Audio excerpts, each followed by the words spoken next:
Voilà. Sans plus attendre, on va se tourner vers l'Évangile. OK? Alors, la deuxième épître de Jean. Deuxième épître de Jean. Et le verset 7, il n'y a qu'un seul chapitre.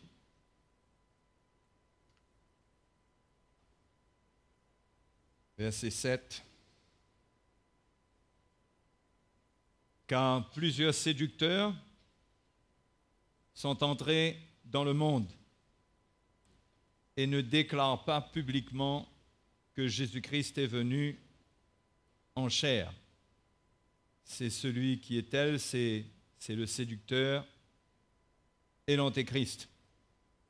Prenez garde à vous-même, afin que vous ne perdiez pas le fruit de votre travail, mais que vous receviez une pleine récompense.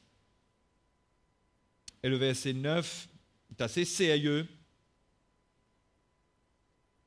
Déclaration très sérieuse de l'apôtre Jean. Quiconque va plus loin et ne demeure pas dans la doctrine de Christ n'a point Dieu. Regardez bien ça. C'est la parole de Dieu. Quiconque va plus loin, il va plus loin que la doctrine. Il est sous l'influence des séducteurs,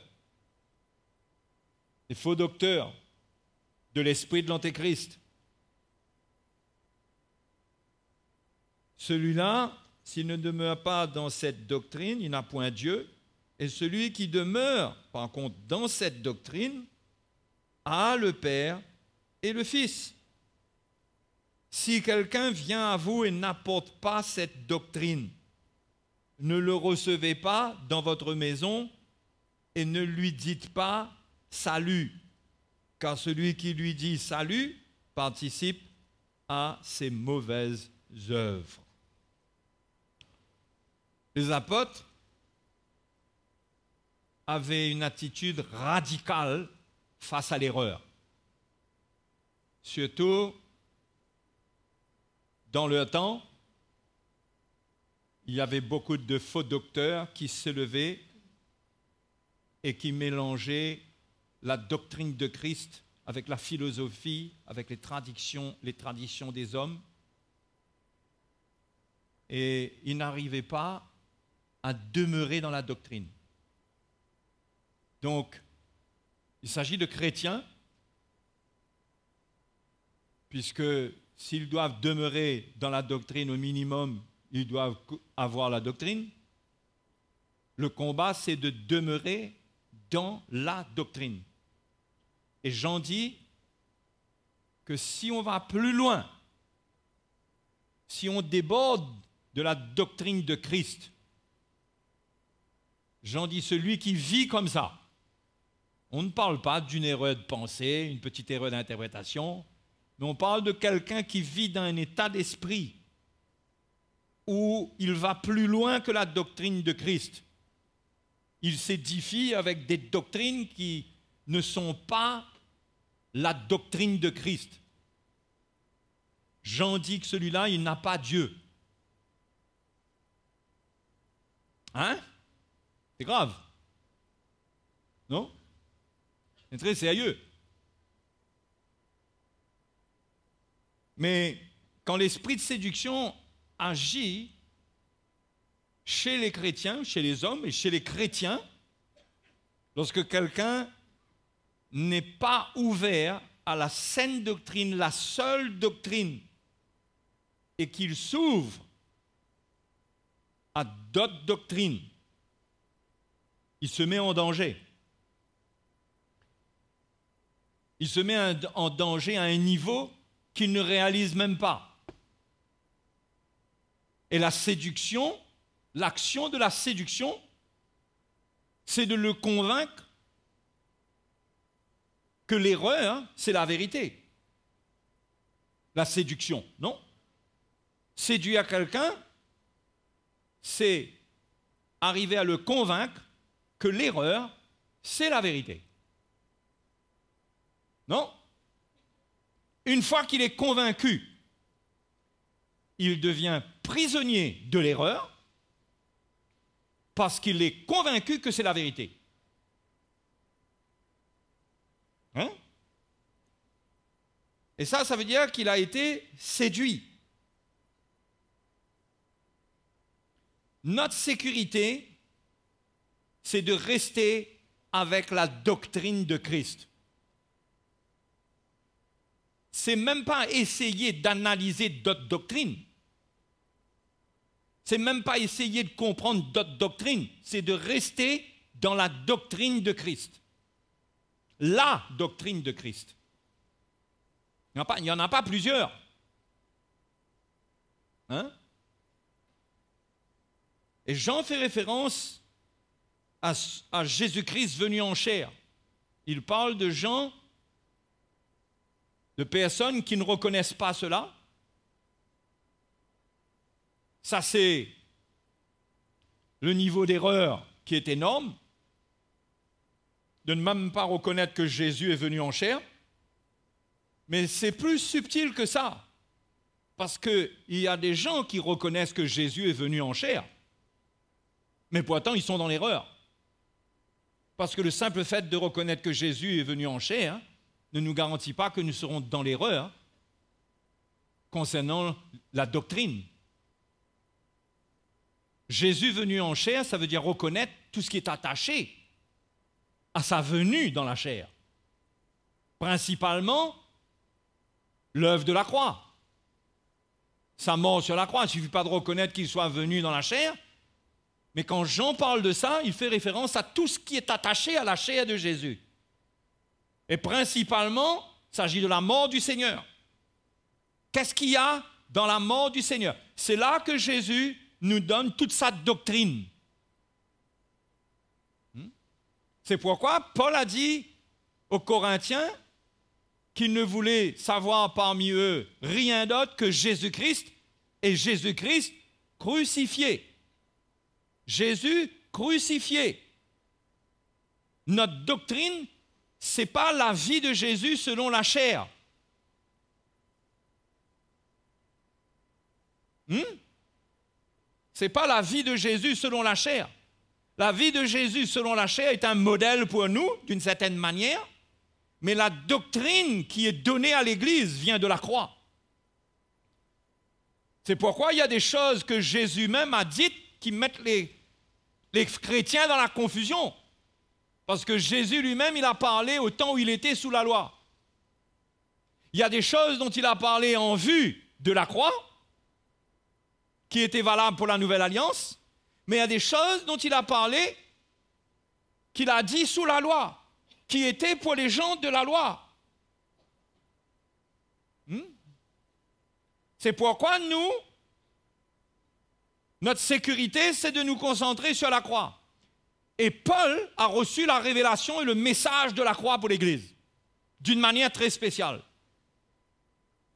C'est de là que Dieu nous donne toute sa doctrine. Notre doctrine, c'est l'enseignement de Christ qui montre à un homme comment vivre une vie qui plaît à Dieu, comment se séparer du péché, comment vivre pour Dieu, comment est-ce que Dieu opère, qu'est-ce qu'il doit faire, qu'est-ce que Dieu attend de lui. Tout ça, c'est la doctrine de Christ. Et tout ça nous vient de la croix de Jésus. Alléluia. C'est pourquoi tous les chrétiens ont besoin d'avoir la lumière de la croix. Pas la lumière de la croix seulement que Jésus est mort pour pardonner leurs péchés.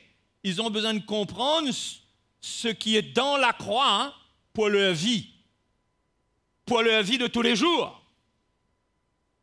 Parce que le Seigneur a dit qu'il faut prendre sa croix, il fait référence toujours à la croix, mais il dit chacun devra prendre sa croix chaque jour. Il montre par là que notre vie doit s'identifier à sa croix. Et nous devons prendre la nôtre, parce que notre vie n'est pas identique à celle des autres. Nos épreuves, notre chemin, mais la manière dont nous réagissons, l'esprit dans lequel nous vivons, doit être le même. Ça doit être basé sur la même révélation. D'accord? Donc nous, notre sécurité à nous, c'est la doctrine de Christ. Paul appelle encore cela la saine doctrine. Hein? La saine doctrine. 2 Timothée chapitre 4. Donc si quelqu'un va plus loin que la doctrine de Christ, il n'a pas Dieu. Ça veut dire quoi? Ça veut dire que Dieu n'est plus avec lui. Dieu n'est pas avec lui. Dieu n'est pas avec les hommes pour confirmer leur doctrine, leur désir, ce qu'ils veulent. Il y a une doctrine pour laquelle Jésus a donné sa vie et que Jésus nous transmet. Le reste, c'est l'erreur.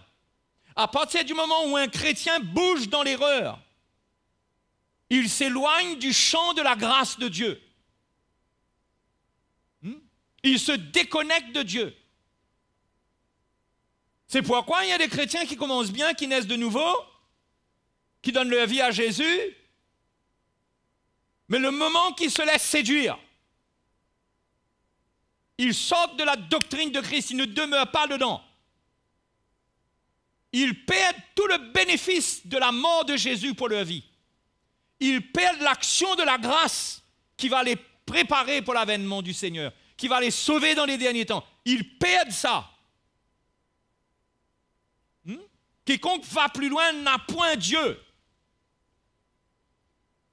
Les frères et sœurs, on ne peut pas avoir nos petits raisonnements devant la parole de Dieu.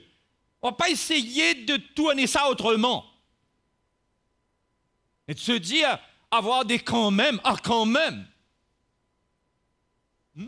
Non. Il faut bien réaliser que dans ces derniers temps, il y a un ordre que Dieu va amener dans tout ce qui se dit chrétien. Il y a un ordre. Parce qu'il ne peut pas y avoir plusieurs doctrines. Il y aura un ordre et il y aura une séparation. Il y aura une séparation. Il y aura ceux qui veulent vivre selon leur propre désir, qui vont être séduits, qui vont tomber dans la séduction parce qu'ils ne veulent pas de la doctrine de Christ. Et il y a ceux qui vont accepter la doctrine de Christ et qui vont être séparés pour être sanctifiés, pour être préparés pour la venue du Seigneur. C'est sérieux, non? Donc, on ne peut pas jouer avec l'histoire de doctrine. 1 Timothée chapitre 4, verset 1er. 2 Timothée, pardon, chapitre 4. Je t'en conjure. 2 Timothée chapitre 4. Paul dit à Timothée, je t'en conjure devant Dieu et devant Jésus-Christ. Là, il dit à Timothée, je te parle de quelque chose de très sérieux. Très, très, très, très sérieux. Je t'en conjure. Le mot est fort. Devant Dieu et devant Jésus-Christ, qui doit juger les vivants et les morts, et au nom de son avènement et de son royaume. Au nom de son avènement et de son royaume. Donc là, ce qu'il va partager, c'est en vue de l'avènement de Christ et de l'établissement de son royaume. Et on va lire après qu'est-ce qu'il dit. Donc, au nom de son avènement, de son royaume, je t'en conjure, Timothée, prêche la parole. Insiste en toute occasion, favorable ou non. Reprend, censure, exhorte avec toute douceur et en instruisant. Voilà la mission du chrétien, des serviteurs de Dieu dans les derniers temps, parce que Jésus va bientôt apparaître, parce que bientôt ce sera l'avènement du Seigneur. Ce n'est plus le temps de perdre du temps. C'est le temps où on doit se fortifier pour parler les uns et les autres dans la vérité. Et si quelqu'un détourne son oreille de la vérité quand on lui parle la vérité, c'est son affaire. C'est sa responsabilité. Mais Paul dit, parle, prêche la parole, insiste en toute occasion, insiste, reprend, censure. Donc il y a un combat pour que la saine doctrine tienne, pour que la saine doctrine demeure, pour que l'Église n'aille pas plus loin que la doctrine de Christ. Il faut que ceux qui comprennent ce que c'est que cette doctrine, ils mènent un combat dans l'esprit et ils se tiennent dans la vérité face aux autres qui s'égarent ou qui sont égarés ou qui sont en train de s'égarer. Et qu'on n'ait pas peur de prêcher la parole. Hein? Moi, je ne crois pas que ce soit le temps pour nous d'être dans une sagesse charnelle où on n'ose pas dire certaines choses. Je crois que c'est notre responsabilité à nous tous, déjà entre nous, de nous parler dans la vérité et de prendre des positions claires et radicales pour arrêter l'erreur. Pour autant qu'on ait la révélation de cette vérité. Mais Paul dit, pourquoi est-ce qu'il faut agir comme ça? Au verset 3, il donne la raison. Car il viendra un temps où les hommes ne supporteront pas la saine doctrine. Et on est dans ce temps, les frères et les sœurs. On est dans ce temps où même les chrétiens ne supportent pas la saine doctrine. On ne parle même pas de païens, on parle de chrétiens. Qu'il arrivera un temps, il y aura beaucoup qui s'éloigneront de la foi, beaucoup qui ne supporteront pas la saine doctrine. La saine doctrine. Quand Paul parle de saine doctrine, c'est jamais au pluriel. Il y a une doctrine. Et il dit, le temps va venir où ils ne supporteront pas. Ça veut dire, ils n'auront pas de patience devant cette doctrine. Ils n'auront pas de patience avec cette doctrine pour qu'elle agisse dans leur vie, pour laisser Dieu faire. Mais qu'est-ce qu'ils vont faire? Ayant la démangeaison d'entendre des choses agréables. Ah! Dans ces derniers temps, les chrétiens veulent entendre des choses agréables. La vie est assez difficile comme ça. On ne va pas quand même encore se mettre à écouter des choses difficiles dans l'Église. On a besoin d'être encouragé. On a besoin de choses qui nous remontent. Et les chrétiens ne vont pas se tenir avec la saine doctrine parce qu'ils ne supporteront pas. C'est-à-dire qu'ils n'auront pas la patience d'écouter, d'ouvrir leur cœur et d'attendre de la saine doctrine, de rien d'autre, d'être patient, de supporter ça. Et il viendra un temps où ils ne supporteront pas. Et ce temps est là, parce que c'est un temps où, bien que les temps soient difficiles dans un sens, mais l'homme est très impatient. C'est un temps où toutes les choses s'exécutent rapidement. Tout se passe rapidement. Aujourd'hui, on vit à un rythme de fou. On est conditionné pour du rapide. On mange rapide, on cause rapide, on téléphone rapide, on communique rapide. Tout est dans la rapidité. Hein? Et tout se satisfait immédiatement. Le péché est à portée des yeux. Le péché est là. On peut accéder à tout rapidement. Donc, on est conditionné dans un monde où on n'a pas de patience. On n'a pas de patience. Hein? On a perdu ça.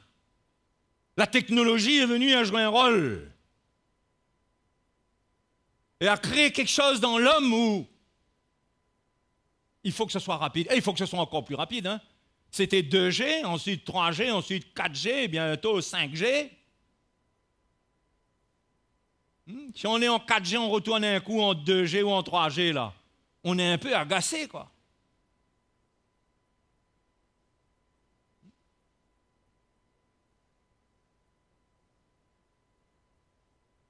On n'a plus la patience d'attendre.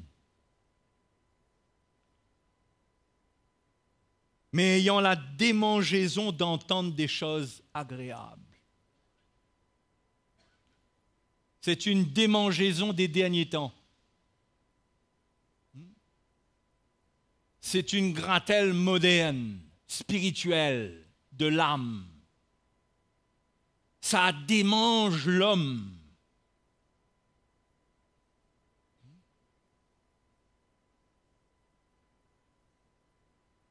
Qu'est-ce qu'ils feront? Ils se donneront une foule de docteurs, selon leur propre désir. Alors là, ce petit bout de verset-là, incroyable comment ça s'est accompli aujourd'hui. Jamais comme aujourd'hui, quelqu'un peut choisir la doctrine selon son désir. Jamais comme aujourd'hui. Vous avez Internet, vous?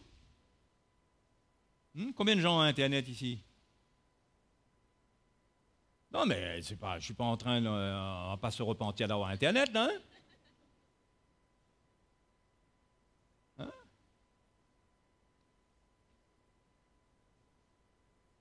On peut choisir. Sur Internet, on peut avoir notre pasteur, on peut avoir notre prophète, on peut avoir notre enseignant selon notre désir.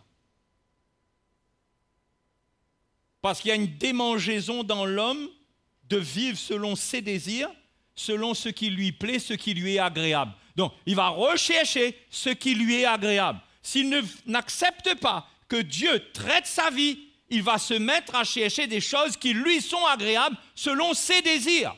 Jamais comme aujourd'hui ce verset ne s'est réalisé. Jamais. Le temps de la communication, comme aujourd'hui.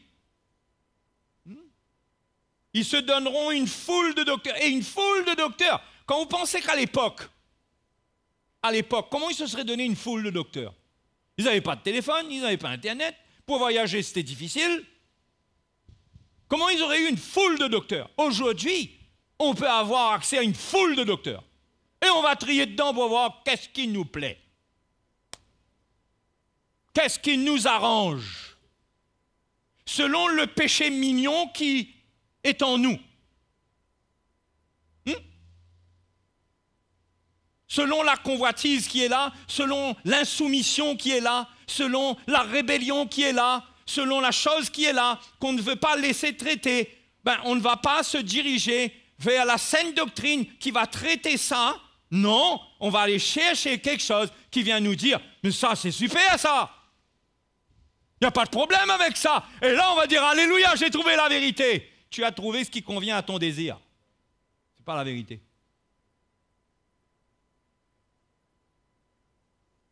Il y a de ceux qui voudront, quand ils seront un peu fatigués dans le mariage, ils voudront vite fait divorcer. Ils seront dans des églises où ils ressentent que la vérité leur parle et leur montre que ce n'est pas la manière de Dieu. Ils vont aller chercher une doctrine qui leur dira, Dieu te donne une autre chance, il n'y a pas de problème. Renvoie-la.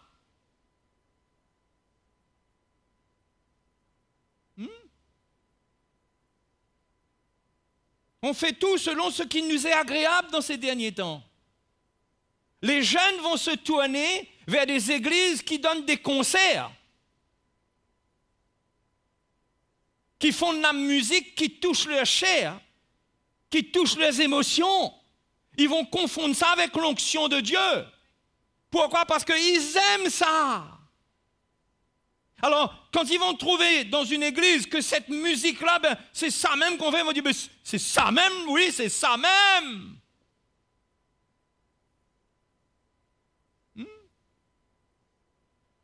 La recherche de ce qui est agréable va être très forte. Ils se donneront une foule de docteurs selon leurs propres désirs, détourneront l'oreille de la vérité. Écoutez bien, ils détourneront l'oreille de la vérité qui ne va pas chatouiller leurs oreilles, la vérité qui ne va pas calmer la gratelle, la vérité qui vient traiter en faisant mal au vieil homme. La vérité qui demande la repentance, la vérité qui demande de prendre sa croix pour suivre Jésus, pour maintenir notre vie, pour maintenir notre foyer, pour maintenir notre relation avec les autres. Ils vont rejeter cette vérité-là. Parce que ce n'est pas agréable. Ils vont détourner l'oreille de la vérité et se tourneront vers les fables.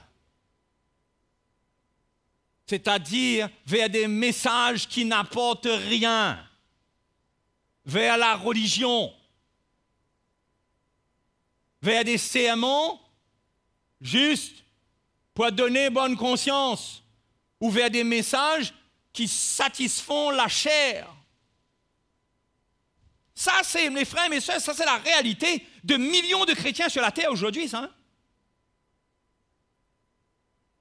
Je ne parle pas de milliers, de millions de chrétiens sur la terre aujourd'hui. Il y a quelque chose qui doit se passer avant que Jésus revienne. C'est pourquoi ce message de la croix, on ne réalise pas quelle mission Dieu nous confie dans notre réseau avec le frère Mickey. Quelle mission nous est confiée? L'importance de cette mission, de ramener la saine doctrine dans l'Église. Et ça va être le test des chrétiens, ça va être le test. Parce que beaucoup, quand le peuple d'Israël a quitté l'Égypte, la Bible nous dit qu'il y avait un ramassis de gens qui ont accompagné le peuple d'Israël dans les airs. Ils ont fait des problèmes.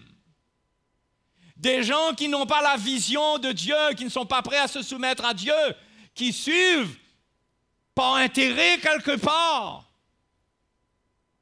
Ils ont fait des problèmes à Moïse.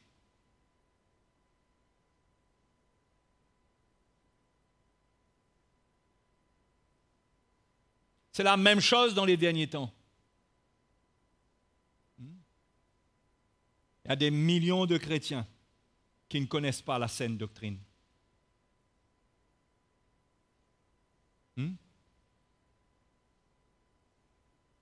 Mais Paul dit, mais toi, Timothée, sois sobre en toutes choses. Sois sobre en toutes choses. Supporte les souffrances. Fais l'œuvre d'un évangéliste. Remplis bien ton ministère. Parle bien la vérité. Accepte les souffrances. Il y a des souffrances d'annoncer la vérité et de se tenir pour la vérité. Et rien que pour la vérité. Mais Paul dit à Timothée, dans les derniers temps, il y aura beaucoup qui vont rejeter. Mais toi, tu dois insister. Tu ne dois pas te décourager. Tu dois amener la vérité. Les hommes choisiront. Et il dit, je te dis cela au nom de son apparition, au nom de son royaume. Parce que quand Jésus va venir, il y aura peut-être une grosse surprise dans tout ce qui se dit chrétienté. Il faut que la vérité vienne et que les chrétiens, comme au temps d'Élie, Élie a dit au peuple d'Israël, jusqu'à quand clocherez-vous des deux côtés? Si l'Éternel est Dieu, allez après l'Éternel. Et si c'est Baal, allez après Baal. Mais vous ne pouvez pas continuer à clocher des deux côtés. Avant que la pluie vienne. Avant que Dieu restaure toutes choses. Élie avait la mission d'amener une séparation. De juger les faux prophètes. Il y a beaucoup de choses qui vont se passer dans ces derniers temps.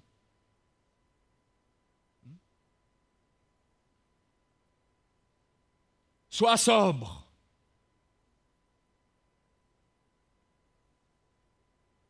Le grec, népho. C'est du grec, hein, ce n'est pas du français. Né, faux.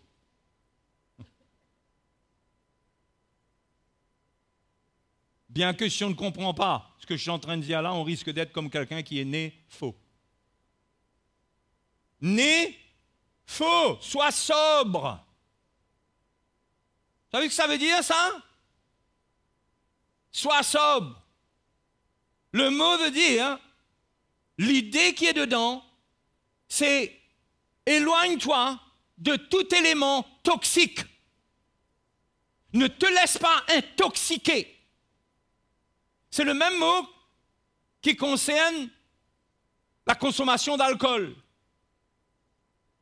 D'accord? Donc, sois sobre. Sois sobre en quoi? Sois sobre en doctrine. Tu n'as qu'une doctrine, Timothée. Ne te laisse pas intoxiquer par des doctrines. Sois sobre, protège-toi.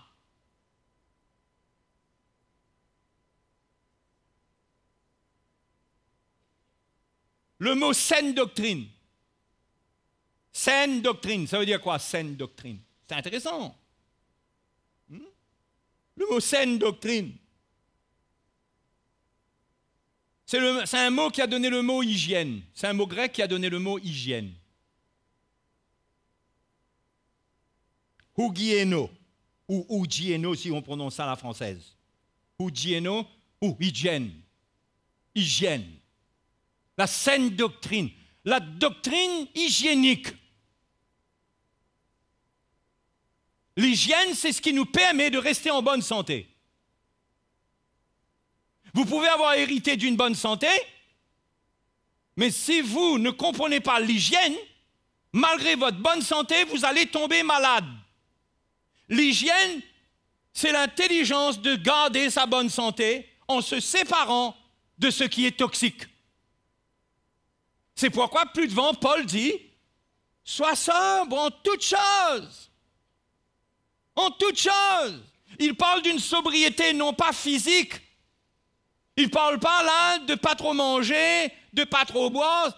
C'est pas là-dessus qu'il est en train de se porter là. Il parle de doctrine, il parle de pensée. Sois sobre en pensée. Fais attention à ce qui circule dans ta tête. Parce que notre tête, c'est un boulevard sur lequel on croise toutes sortes de pensées. Il vaut mieux mettre des panneaux de sens interdit. On n'est pas obligé de laisser n'importe quoi circuler et se croiser et se parler et discuter et négocier et se marier et se mélanger. On va se retrouver avec une tête qui sera comme un bazar, ne comprenant plus rien. C'est pourquoi la Bible nous parle de la saine doctrine, la doctrine hygiénique.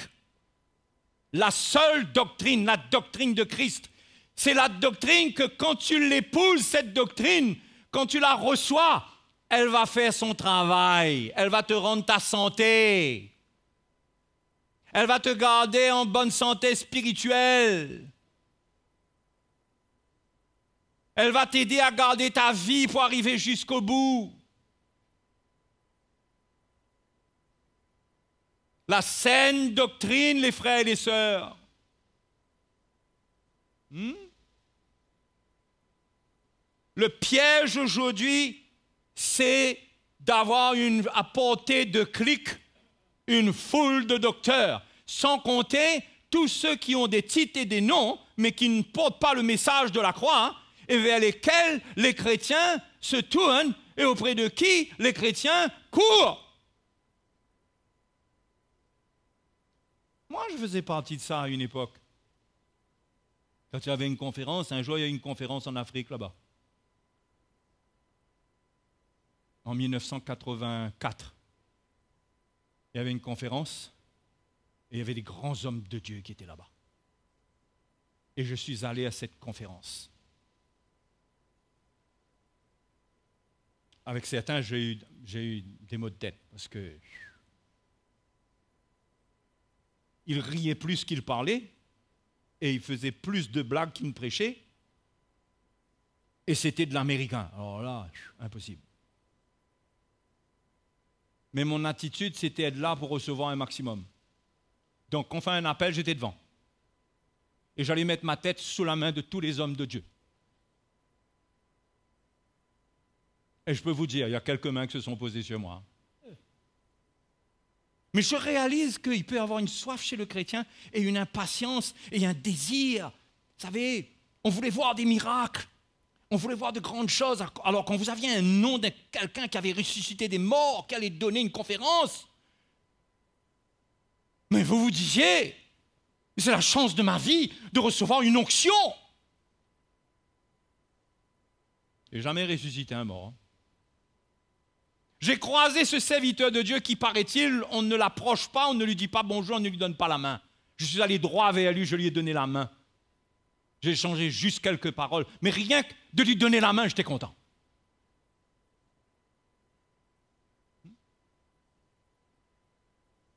Je suis en train de vous parler d'une soif et de désir qui sont hors contrôle de l'esprit, qui sont charnels, qui sont le fruit de l'ambition, vouloir voir de grandes choses, pour la gloire de qui? Pour la gloire de qui? Parce qu'après ça, on retournait à l'église. Oui, on dirait que j'avais reçu quelque chose, mais c'était quoi? C'était pour me mettre en compétition avec les autres pasteurs et paraître plus puissant qu'eux. C'était ça qui nous animait.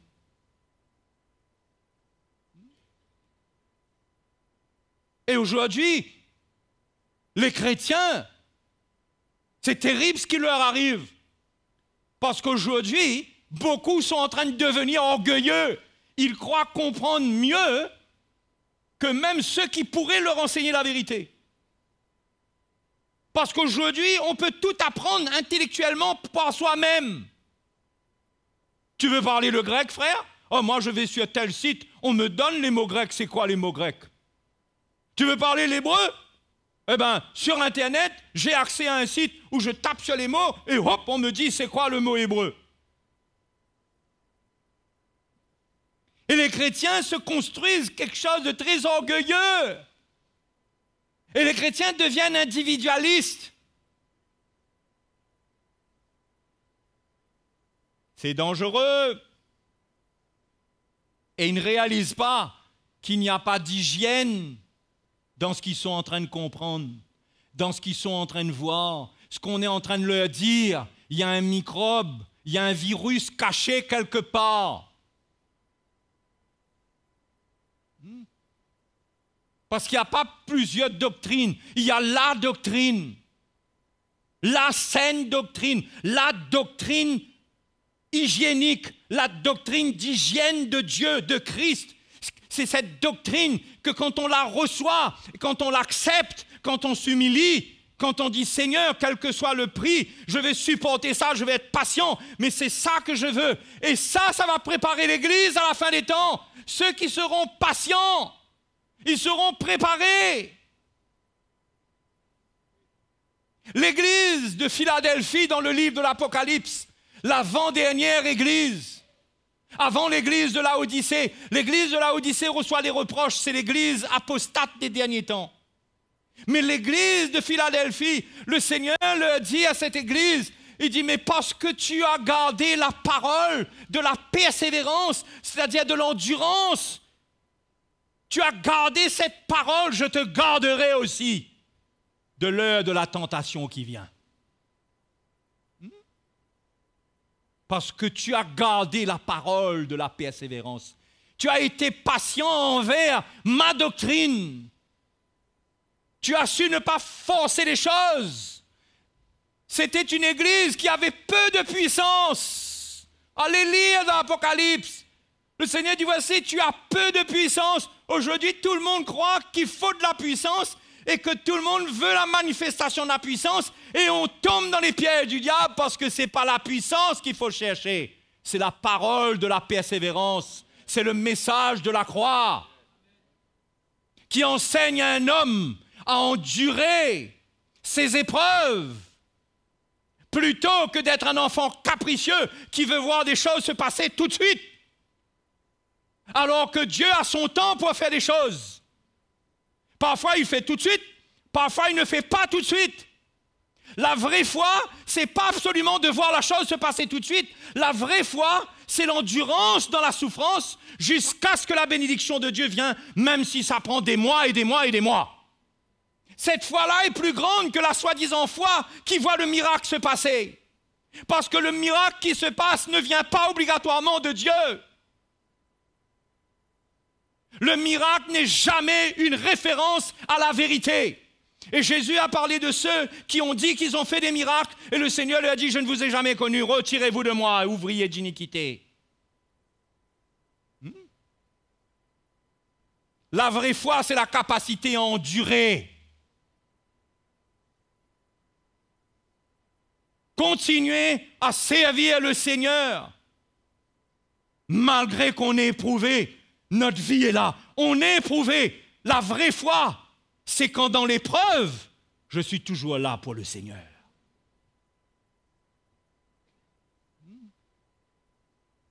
Quand les 10 lépreux ont été guéris, il y a combien qui sont restés avec le Seigneur?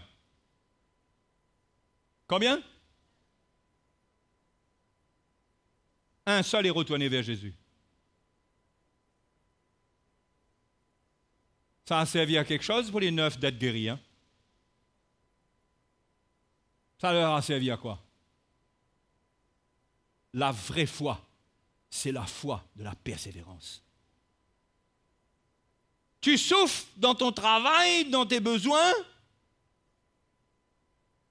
Tu cries à Dieu, tu t'attends à un miracle. Mais la vraie foi, c'est que si le miracle tarde, tu endures, tu supportes la souffrance et tu rends témoignage que ta vie ne dépend pas de ce que Dieu te donne. Qu'il te guérisse, qu'il ne te guérisse pas, qu'il te bénisse, qu'il ne te bénisse pas, c'est comme Job. La vraie foi, c'est rendre témoignage. Le vrai témoignage, c'est avoir cette foi où on tient dans notre communion avec Dieu, on tient dans notre confession de foi, qu'on aime Jésus, indépendamment de ce qu'on reçoit ou qu'on ne reçoit pas. Donc, comment les chrétiens aujourd'hui vont-ils accepter la saine doctrine si dans la saine doctrine, Dieu est en train de traiter leur vie et il y a moins de miracles que ce qu'ils espèrent? Moins de miracles physiques que ce qu'ils espèrent. Parce que la priorité pour Dieu, c'est qu'ils apprennent à endurer. Ça ne veut pas dire que le Seigneur ne va pas faire des miracles. Il va faire des miracles. Mais pas sur la demande de la chair.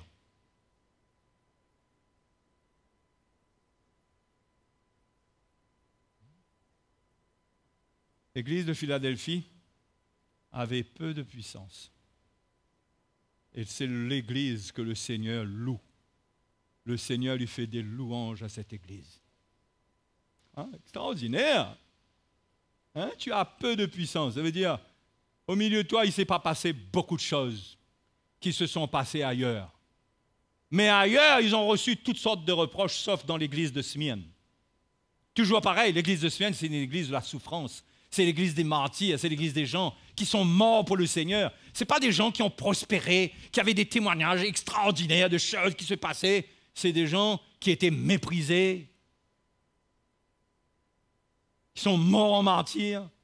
Ces églises comme ça sont des églises qui ont la louange de Dieu. Sur les lèvres de Dieu, du Seigneur, il y a une louange pour cette église. Hein? C'est pourquoi tout dépend de quelle doctrine on est endoctriné. Quelle doctrine nous enseigne? Quelle est la doctrine qui nous enseigne?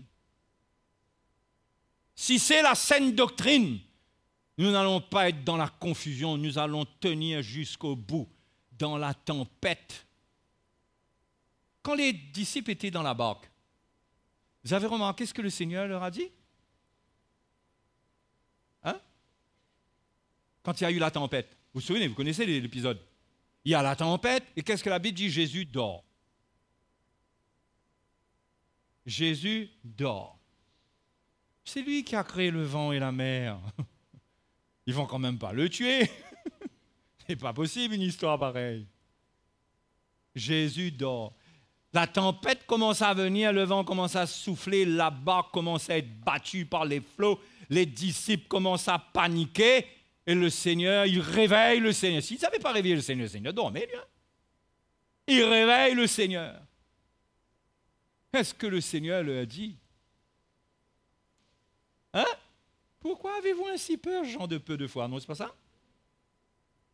Donc, la foi, c'était quoi? C'était qu'ils commandent eux-mêmes à la tempête de se calmer, ou bien ils restent tranquilles. Jésus est là, ils font confiance au Seigneur.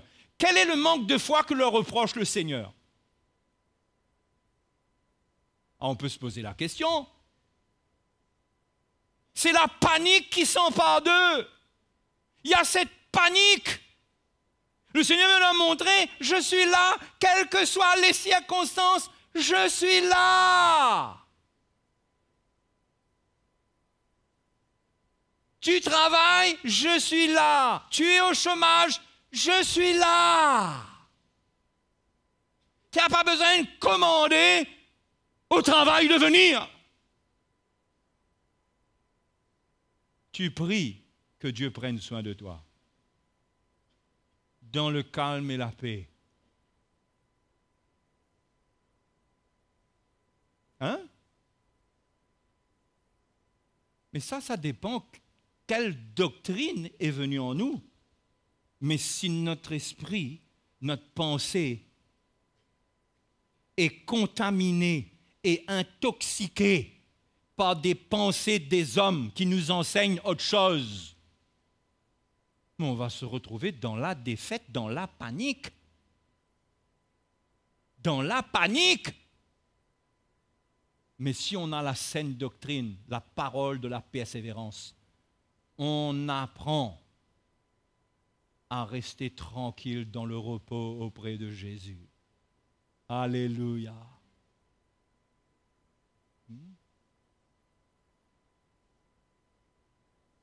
Et vous avez des doctrines qui amènent le chrétien à ne pas accepter l'épreuve. À ne pas accepter l'épreuve, mon frère, c'est pas normal que tu sois pauvre. C'est pas normal. Dieu est un Dieu riche. Vous avez des doctrines qui disent ça. Hein? Vous avez jamais entendu ça? C'est pas normal. Dieu veut que tu sois riche. Dieu veut que... n'est-il pas l'Éternel qui pourvoira à tous mes besoins selon sa richesse avec gloire en Jésus-Christ? L'Éternel est mon berger, je ne manquerai de rien. C'est pas écrit ça? C'est écrit, c'est pas écrit? Alors, combien de monde riche il y a au milieu de nous là? Je crois qu'il y a plus de gens qui vivent dans la crise qu'autre chose ici. Qui passent dans la crise.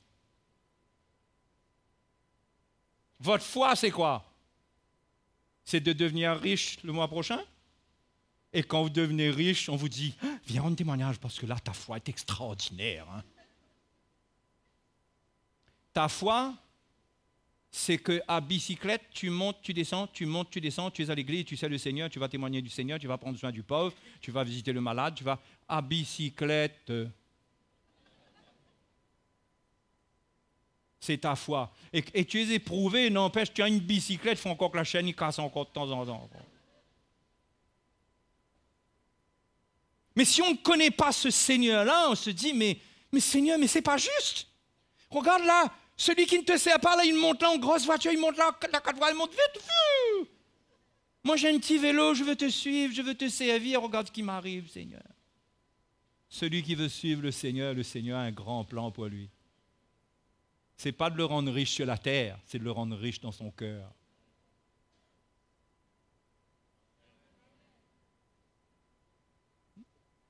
Vous savez, c'est pourquoi Paul dit à Timothée, supporte les souffrances, Timothée. Ne te laisse pas écarter, ne te laisse pas égarer loin de la voie du Seigneur, parce que les souffrances, ça nous fait nous égarer du chemin du Seigneur et de la doctrine de Christ. Les souffrances, ça nous fait chercher des calmants.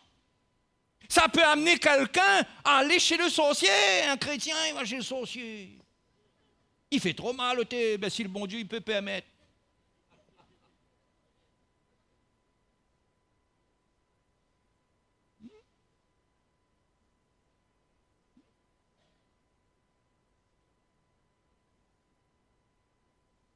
Frères et sœurs, il est temps de comprendre ce que la sainte doctrine veut nous transmettre comme foi. Paul dit à Timothée, supporte les souffrances. Supporte. Les souffrances, ça participe à l'œuvre de Dieu dans ta vie. Les souffrances du temps présent, Paul dit dans Romains, ne sont rien comparées à la gloire à venir qui est réservée pour nous. Quand je souffre et que je prends ma croix dans la souffrance, je reçois plus dans ma vie qu'en étant libéré de mon problème. Maintenant, il y a un moment, il faut que le problème quitte aussi. Mais ce n'est pas obligé. Vous voyez, si vous mettez une condition sur votre marche chrétienne, vous allez vous décourager. C'est pourquoi si vous écoutez des doctrines qui disent n'importe quoi, vous allez recevoir des œufs de serpent. Ça ne va pas éclore demain, ça ne va pas éclore après-demain, mais un jour, le petit œuf là, il y a un petit serpent, il sort de l'eau. Et il va commencer à vous mordre et à vous empoisonner la vie. Et à vous dire, il y en a assez là. Hein? Il faut se fortifier pour servir le Seigneur et pour suivre le Seigneur. Et en même temps, on lui fait confiance. Je ne suis pas en train de dire qu'on abandonne la foi de voir quelque chose se passer dans notre vie. Je ne suis pas en train de dire ça, voilà, non. Au fait, on connaît des gens qui ont été guéris au milieu de nous, par exemple. Est-ce que ça veut dire que ceux qui ne sont pas guéris, c'est des nuls?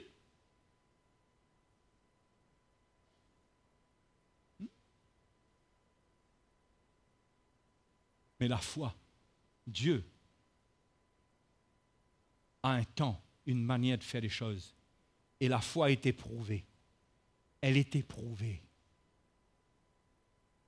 Hein? Elle est éprouvée. Et qui sait, le Seigneur sait à quel point on a besoin d'être éprouvé. Hein? Parce que quand ces 10 Samaritains, quand ces 10 bonhommes-là ont été guéris, et qu'il n'y en a qu'un seul qui est revenu là, Jésus a déjà compris qu'est-ce qu'il y a dans le cœur de l'homme. Recevoir et barrer la caisse. Vous connaissez l'expression barrer la caisse? Recevoir et alléluia, j'ai été béni, merci Seigneur. Et là on devient orgueilleux avec ça. Là, là on est prêt à faire toutes les églises pour dire qu'on a été béni. Hein? Hein? Dieu nous éprouve. Dieu veut qu'on soit inconditionnel. Si le Seigneur te guérit, gloire à Jésus. Si pendant un peu de temps tu dois souffrir encore, gloire à Jésus. Tu n'es pas le nul de la classe. Au contraire, le Seigneur est en train de t'apprendre à devenir un bon élève. Un bon élève. Tu ne dois pas te décourager. Tu dois dire, le Seigneur doit avoir quelque chose de spécial pour moi. Parce que qu'est-ce qui empêche que tout se passe bien? Écoutez, je ne vais pas vous raconter mon expérience avec ma capsulite encore. Mais quand même, il y a des gens qui ne savent pas. J'avais une capsulite, je ne pouvais plus bouger mon épaule. Je ne pouvais plus. Aujourd'hui, vous voyez mon bras comme ça, là. Ah, alléluia, hein?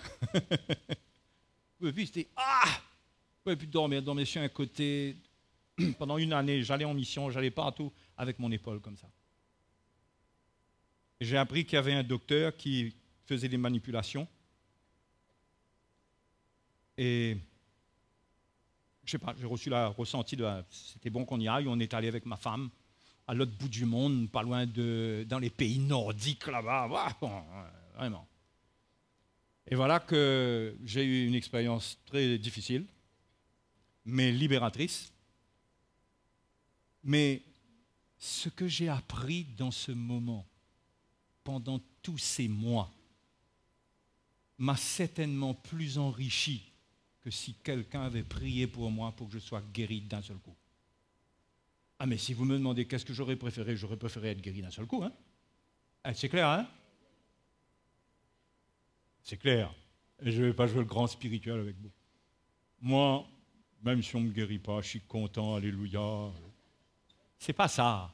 On aspire au miracle de Dieu. Mais la manière que les choses se sont faites, j'ai passé un chemin. Je vous dis une chose, j'ai appris dans ce chemin.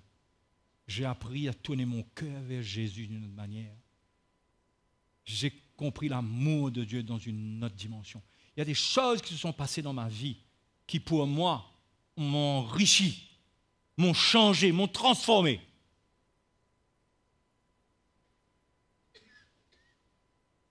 Mais si le jour que j'avais eu mon problème, je viens à l'église, frère Louis, il prie pour moi. Au nom de Jésus, ouais. Alléluia. Non mais c'est merveilleux ça, hein? Attention, c'est merveilleux ça, hein? Mais si Dieu veut t'enseigner quelque chose dans un chemin, tu es prêt?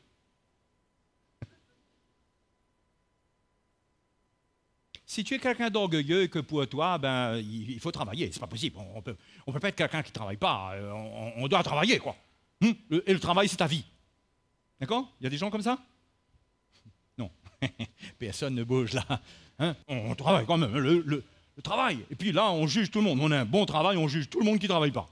Bande de paresseux, bande de fainéants, hein, profitent des allocations, etc. Et un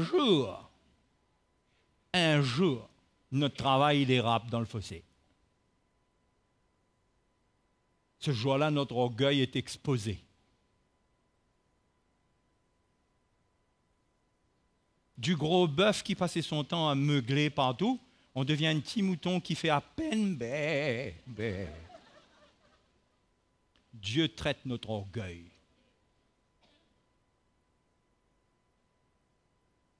Et là, on peut aller prier, jeûner, dire Seigneur, Seigneur, Seigneur. Je ne dis pas que... Comprenez, il y a des choses qui se passent, hein? Mais quand Dieu veut traiter quelque chose dans notre vie, il peut résister même au miracle qu'on veut. Ça ne s'est pas passé avec Paul? Paul, il n'avait pas une écharpe dans la chair? Qu'est-ce qu'il a dit au Seigneur? Seigneur, s'il te plaît, qu'est-ce que Jésus lui a dit? Ma grâce te suffit, parce que ma puissance s'accomplit dans la faiblesse. Croyez-moi, si on est un gros orgueilleux, avec un gros loto, dans une grosse maison, on a une grosse vie. Vous savez, tout ça pour le Seigneur, vous savez c'est quoi? C'est simplement un ballon. Il donne un coup d'aiguille dedans, ça explose. Paf! Fini. Et là, le Seigneur commence à traiter notre orgueil. Et là, on commence à passer notre petit chemin. On est brisé. Là, on réalise ce que les autres souffrent. Là, on commence à se repentir quand on avait, on ne donnait pas. On était égoïste. Dieu travaille notre cœur, nous montre notre misère, nous brise. Dieu traite le cœur de l'orgueilleux en l'humiliant. Hein? Et parfois, le Seigneur a de l'humour. Il y a un frère qui avait quelqu'un de très intelligent pour le business et tout, mais un jour, le Seigneur a décidé de faire exploser, de faire éclater son ballon. Pah. La dernière chose qui lui restait, c'était une Mercedes. La dernière chose qui lui restait, c'était une Mercedes. Il a fallu se débarrasser aussi de la Mercedes, finalement. Et un jour, il croise sa Mercedes, qui est devenue, vous savez quoi? Un corbillard.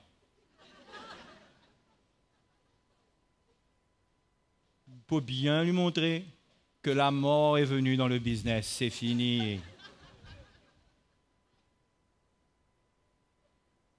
Frères et sœurs, si on n'a pas la saine doctrine, la bonne doctrine, on va s'égarer dans la souffrance. Dans la souffrance, on va courir, on va aller chercher quelqu'un qui arrête cette souffrance-là. Il dit non, là, il gagne plus, là, il gagne plus, il tient plus, il tient plus, il tient plus. Et on va être prêt à avaler n'importe quoi. N'importe qui nous donne une prophétie. Si quelqu'un nous dit, tu sais, là-bas, là, on te donne des prophéties. Ah, ben, c'est encourageant, hein? Vous savez, il y a des églises où tout le monde reçoit une prophétie qu'ils vont être des serviteurs de Dieu. On ne sait pas combien de chrétiens il va rester encore dans l'église après, hein? Il y a des dizaines d'apôtres, des dizaines de prophètes. Ils sont tous apôtres, prophètes, évangélistes, pasteurs, docteurs. Il reçoit des promesses. L'autre qui devient prospère, l'autre qui va devenir riche, l'autre qui va avoir des enfants, l'autre qui va se marier. Aujourd'hui, tu n'as pas d'enfants, tu auras plein d'enfants, le Seigneur va te bénir. Que des trucs positifs. Vous savez, quand on souffre et qu'on a ça devant nous et qu'on ne réalise pas que ça, c'est un mirage. Je ne parle pas d'un mirage de 1000 qui volent dans la... Je ne parle pas des avions de chasse, hein. Je parle d'un mirage dans le désert. Et qu'on croit que ça... Ah là, c'est souffrir. Là, allons prendre un peu d'eau dans ce mirage, dans cette affaire-là. C'est pourquoi je vous dis, la doctrine, si ça prend votre tête, si vous écoutez n'importe quoi, vous regardez n'importe quoi, vous vous laissez aller à être endoctriné par des pensées qui ne sont pas du Seigneur, au lieu de vous fortifier dans la parole de la persévérance, au lieu de dire « Seigneur, fortifie-moi, mais je sais que tu es fidèle. Il y a un temps où tu vas faire quelque chose. D'ailleurs, tu peux le faire maintenant même. Mais Seigneur, même si ça ne se passe pas maintenant, je suis prêt à continuer avec toi. »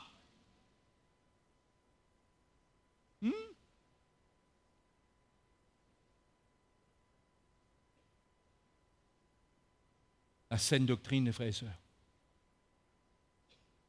Fais attention, qu'est-ce qui rentre dans notre tête. Je termine, je vous dis ça. Notre problème, c'est nos pensées. Vous savez ça? Notre problème, c'est nos pensées. C'est ce qu'on pense. Ce que vous lisez, ce que vous écoutez, ça influence votre manière de penser. Ça travaille dans vos pensées. Vous dites, ah bon, ça rentre là-dedans. Ça fait un travail, vous savez, comme des vers qui rentrent là.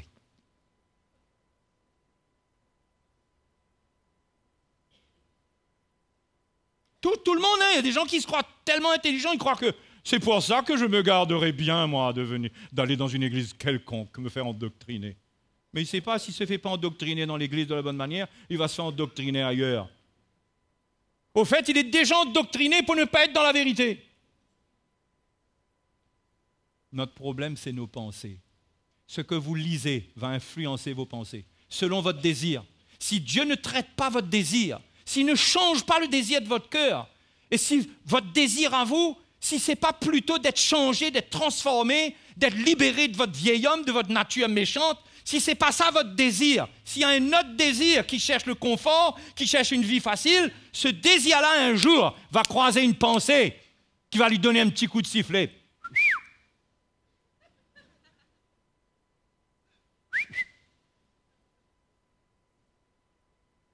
Et tu pourrais être à 200 km/h dans ta tête, tu vas t'arrêter sec. Tu vas dire, ça même ça. Le problème, c'est nos pensées. Frères et sœurs, l'homme est tel, le livre des Proverbes dit que l'homme est tel que sont les pensées de son âme. Ta vie, c'est ce qui passe dans ta tête. C'est pourquoi Paul a dit dans Romains chapitre 12, verset 2, de renouveler l'intelligence, d'être transformé par le renouvellement de l'intelligence. C'est-à-dire, mets des pensées qui changent ta manière de penser. Il faut que ce soit l'évangile qui te fasse penser à la manière de Dieu. Mais si ce n'est pas un évangile pur, ça va corrompre ta pensée. Tu vas croire que la vie, c'est normal dans un sens, mais la Bible dit qu'il y a une voie qui mène à la mort. Telle vie, telle voie semble être la voie de la sagesse, mais elle mène à la mort. Je vous dis, les frères et sœurs,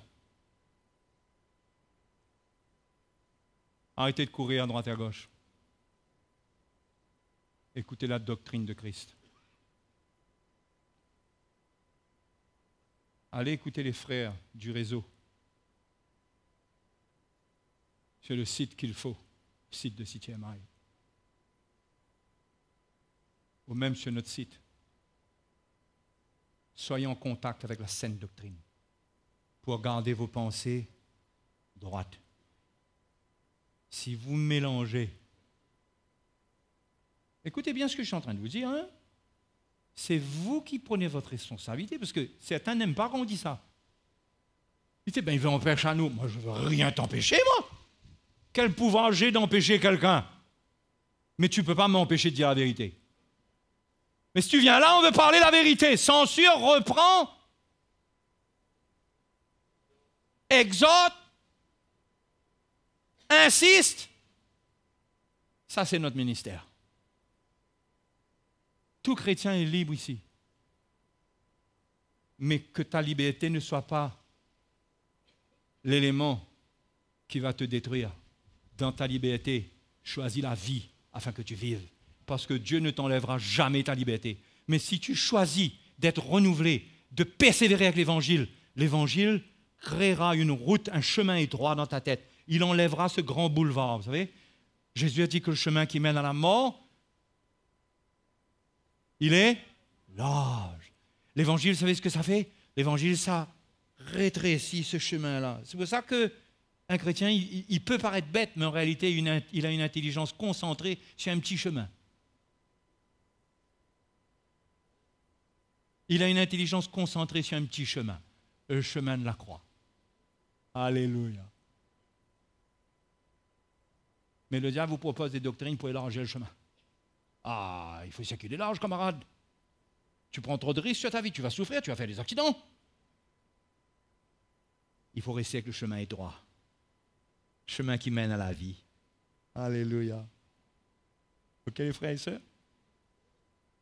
Gardez vos pensées. Et ne soyez pas sages à vos propres yeux. Ne faites pas comme si que vous êtes spécial. Vous êtes tellement spécial. Mais je peux vous dire, les frères et sœurs, personne n'est à l'abri. Personne. Il faut garder l'Évangile dans sa pureté, la doctrine dans sa pureté, et il faut être radical et dire non au reste. S'il n'y a pas l'assurance que c'est l'Esprit de Christ, non!